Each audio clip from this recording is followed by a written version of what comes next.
तुम्हारे कारण आचार्यों को भी एक अपकौतुकी कहा है। बहुत बड़ा संघ रहता है बड़े बड़े महान आचार्यों का, अनुशासन बहुत कठोर रहता है। कठोर अनुशासन में जो शिष्य होते हैं कई बार वो डर जाते हैं या घबराने लगते हैं। तब आचार्यों के लिए कहा है कि अपने शिष्य समुदाय के बीच में अपकौतुक, थोड़ा सा ऐसा कौतुक करो जिससे चेहरे में सबके प्रसन्नता आ जाए, सब खुश हो जाएं, सब थोड़ी अपने आप को हल्का लगें। दबाव छोड़ो मत, दबाव रखो, क्योंकि दबाने से ही शिष्य और शिष्य का विकास होता है। बिना डांट के, आचार्य श्री जी का एक हाइको है, गुरुदेव लिखते हैं, बिना डांट के शिष्य और शिष्य का भविष्य ही क्या। तो शिष्य और शिष्य को डांट तो लगानी पड़ती है। आचार्य श्री जी जब लोग हम लोग को डांटते थे तो हमारे बगल वाले साधन में बोलते, क्यों प्रसाद मिला है क्या? बोले हाँ प्रसाद खा के आ रहे हैं, तुम भी चले जाओ, तुम भी खा लेना। बिना डांट के शिष्य और शिष्य का भविष्य क्या। अच्छी दवाई वाली शीशी हो, उसमें डांट ना लगाओ, ढक्कन ना लगाओ। शीशी का पानी कब लुढ़क जाएगा कोई पता नहीं है।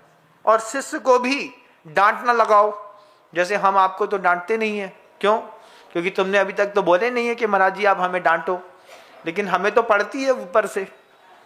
हमारी भी हाई कमान है, सर्विलांस टीम है, उनके इंटेलिजेंस ब्यूरो है, वो वहाँ से वॉच करते रहते हैं, हमको देखते रहते हैं।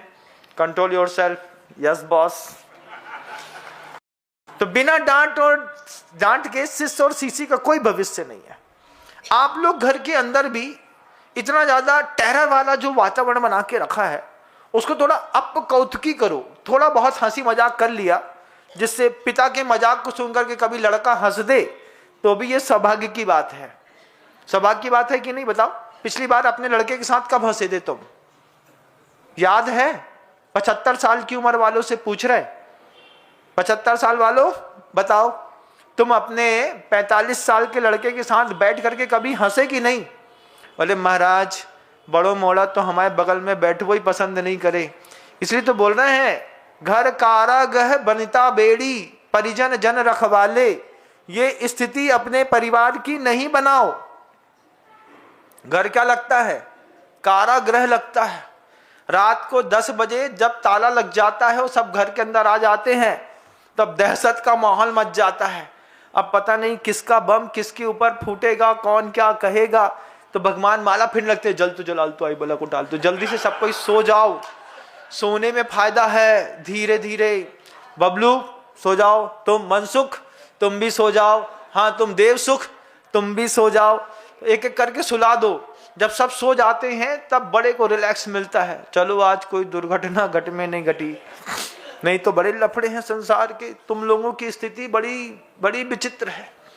आचार्य भगवंत ने एक बार हम लोगों से कहा, एक साधु थे, केसलोच कर रहे थे, केसलोच करते करते 8-9 घंटे लग गए और आधा पोर्शन हो पाया, आधा नहीं हो पाया। अब मोह तो रहता ही है। तो आचार्य श्री जी बोलते हैं साधु के पास जाके, क्यों महाराज कैसा लग रहा है? महाराज आचार्य श्री केसलोच में बहुत कष्ट हो रहा है, काले काले बाल हैं, निकालने की कोशिश करते हैं, निकल ही नहीं रहे हैं, पूरी उंगलियां टूट गई हैं। आचार्य श्री जी ने 2 उदाहरण दिए। बोले महिला की गर्भ के दर्द से कम होता है केशलोच का दर्द। गुरुजी क्या बोलते हैं? महिला जितना दर्द सहती है ना प्रेगनेंसी पीरियड पे, उससे कम होता है केशलोच का दर्द।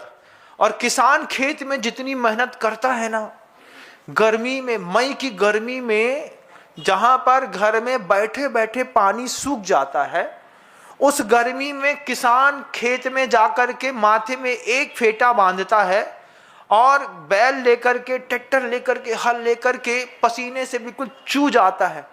बोले किसान की मेहनत और गर्भवती महिला के दर्द से कम होता है केशलोच का दर्द।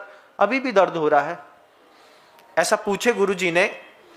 उस साधु ने ऐसा देखा गुरुजी को, बोले नहीं महाराज, आचार्य जी कहते हैं गृहस्थ जितने दर्द में जिंदगी जीता है ना महाराज, साधु जीवन में उतना कष्ट नहीं है।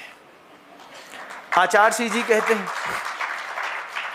साधु जीवन में, विश्वास मानो, साधु जीवन में इतना कष्ट नहीं है जितना कष्ट गृहस्थी में है।